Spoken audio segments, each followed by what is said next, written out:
Dream ফরেস্টে যে সকল হাঁস জাতীয় পাখি রয়েছে তাদের থাকার জায়গা এটা। আসলে আমরা দেখার চেষ্টা করতেছি, বিভিন্ন প্রজাতির হাঁস রয়েছে।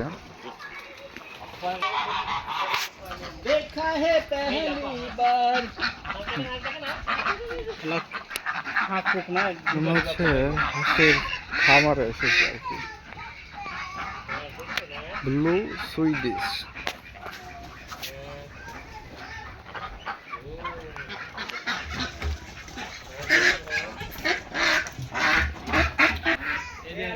গ্রিন ডাক, সিলভার পিন্ট্রেল, উড ডাক।